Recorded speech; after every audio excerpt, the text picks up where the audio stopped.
प्यारे दोस्तों, राजस्थान के एक गांव में जब एक इच्छाधारी नागिन ने दिया एक बच्चे को जन्म, फिर गांव वालों की एक गलती पर इच्छाधारी नागिन ने जो किया वो देखकर गांव वालों के पैरों तले से जमीन खिसक गई।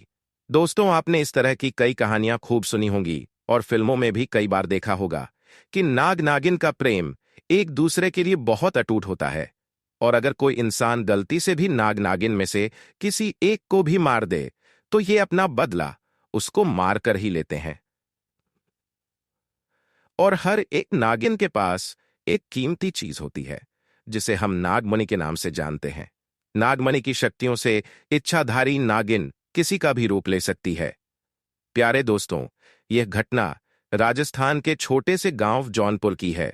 दरअसल यह वाकया पेश आया वहां के मुखिया और वहां के सबसे किस्मत वाले इंसान राजू जी के साथ। राजू जी आज से तकरीबन 5 साल पहले गरीबी की जिंदगी गुजार रहे थे। उनका गुजारा खेती बाड़ी करके और गाय भैंस का दूध बेचकर ही होता था। वे अक्सर अपनी गायों को जंगल में चराने के लिए ले जाया करते थे। लेकिन एक दिन जब वे गायों को लेकर अपने घर आ रहे थे, लेकिन उन्होंने देखा कि उनकी एक गाय जंगल में काफी अंदर चली गई है, तो वे उसको ढूंढने के लिए जंगल में वापस चले गए। वे गाय को ढूंढते ढूंढते जंगल के थोड़ा अंदर चले गए। इसी जंगल में एक इच्छाधारी नागिन अपने नाग के साथ बरगद के पेड़ के पास रहा करती थी। वो नागिन गर्भवती थी। शाम का वक्त था और राजू जी जब उस पेड़ के पास से गुजर रहे थे तो उन्हें वहां पर कोई कीमती चमकती हुई चीज दिखाई दी। लेकिन साथ ही वो नागिन और नाग भी थे। उन्हें देखकर वो काफी डर गए और वहां से फौरन ही घर की तरफ भागने लगे। राजू इतना ज्यादा घबराया हुआ था कि उसने मुड़कर भी नहीं देखा, क्योंकि उसे डर था कि कहीं वो नाग नागिन उसे नुकसान न पहुंचाए। लेकिन उस रात उसके ध्यान में वो चमकती हुई चीज बार बार आती रही।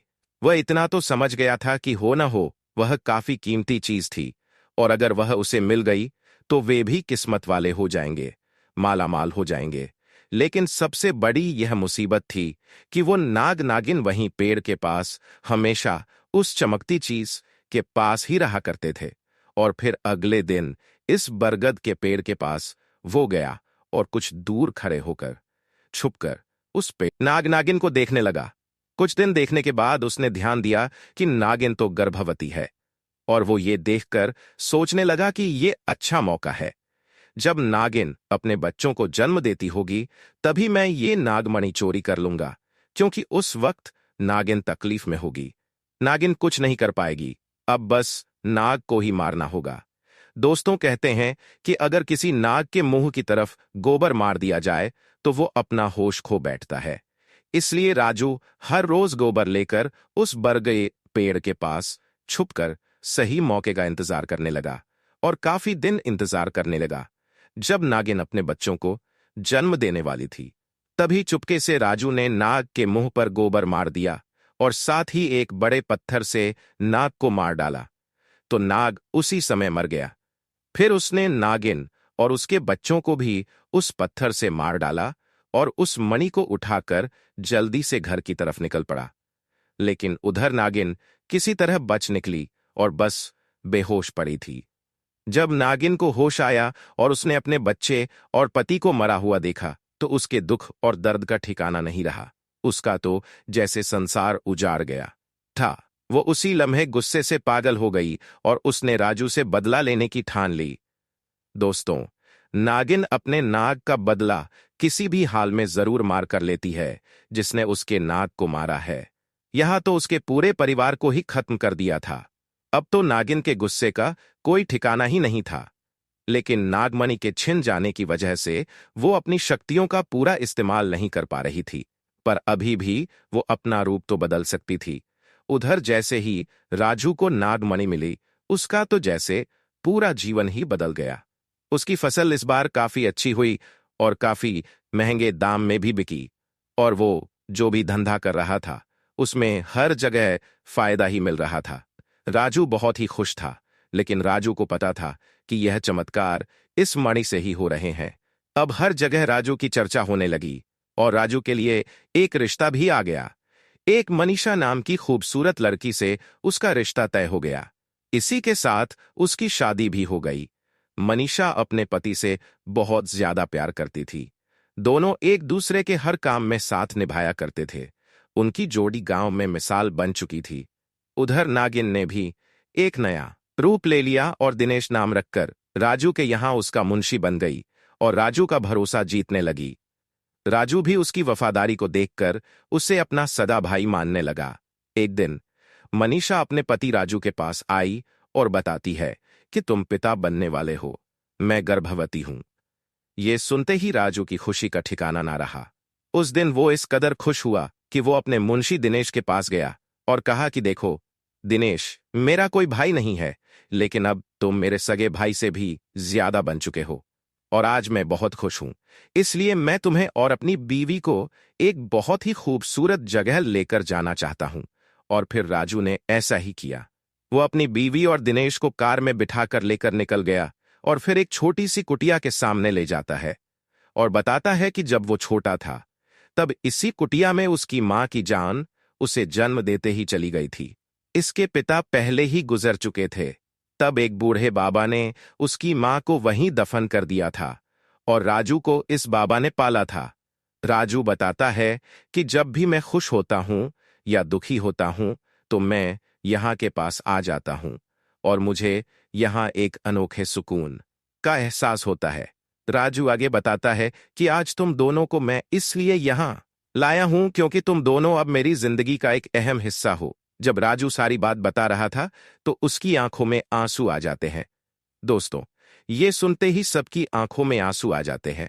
कुछ देर रुकने के बाद जब वो वापस पहाड़ी से गुजरते हुए घर को जाते हैं तब उनकी गाड़ी एक बड़े पत्थर से टकरा जाती है और गाड़ी को जोर का झटका लगता है, जिसकी वजह से राजू कार में फंस जाता है और उसकी बीवी एक पेड़ पर लटक जाती है और उस पेड़ के नीचे एक बहुत ही गहरी खाई होती है। अगर मनीषा वहां से गिरती तो उसकी जान भी जा सकती थी। यह सारी चीज देखकर दिनेश के तो होश ही उड़ गए।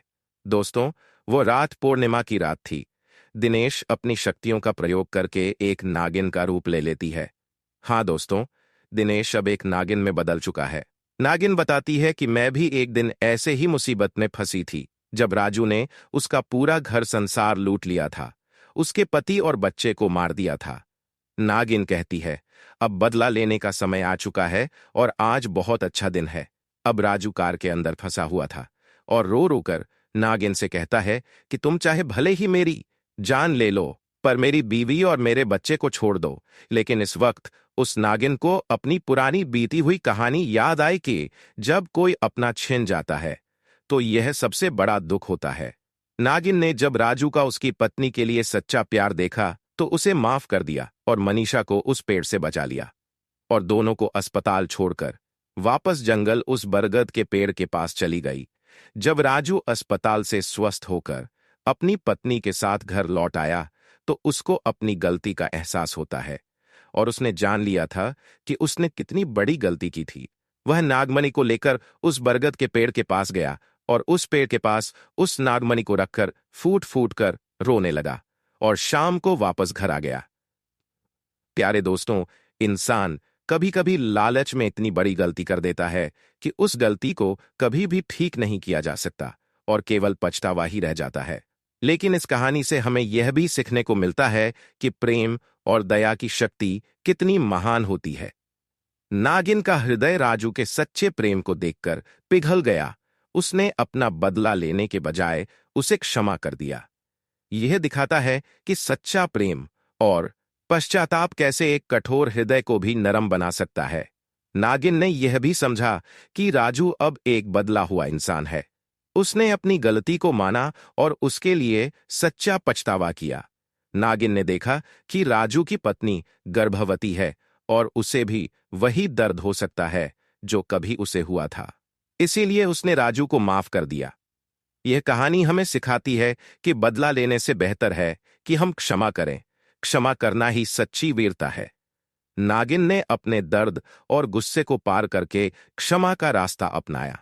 राजू ने नागमणि वापस करने के बाद अपने जीवन में एक नया मोड़ लिया। वह अब ईमानदारी से अपना काम करने लगा।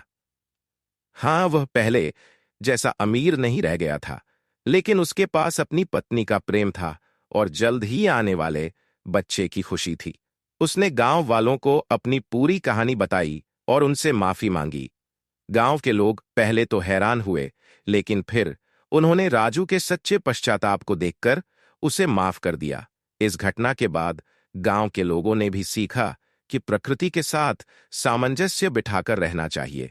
उन्होंने उस जंगल में कभी किसी जानवर को नुकसान नहीं पहुंचाया। वे समझ गए कि हर जीव का अपना अधिकार है और हमें उनका सम्मान करना चाहिए। नागिन भी कभी कभार उस बरगद के पेड़ के पास दिखाई देती थी, लेकिन अब वह किसी को नुकसान नहीं पहुंचाती थी।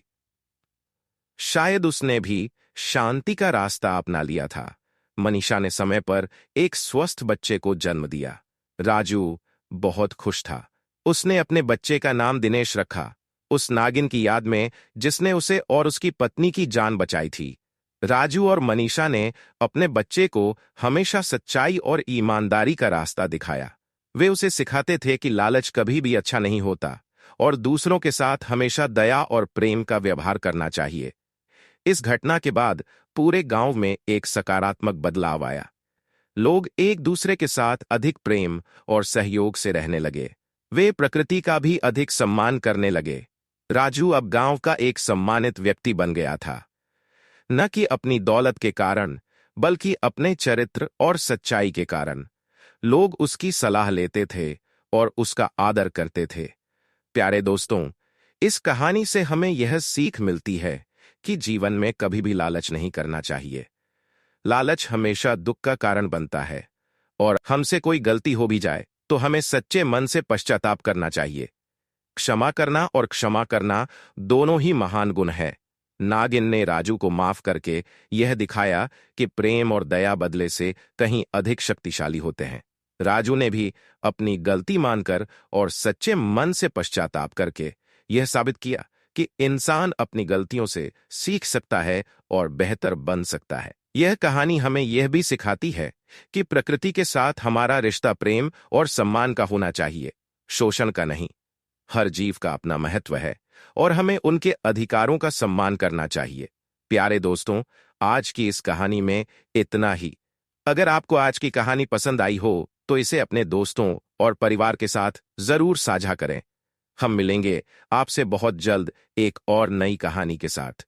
तब तक के लिए खुदा हाफिज।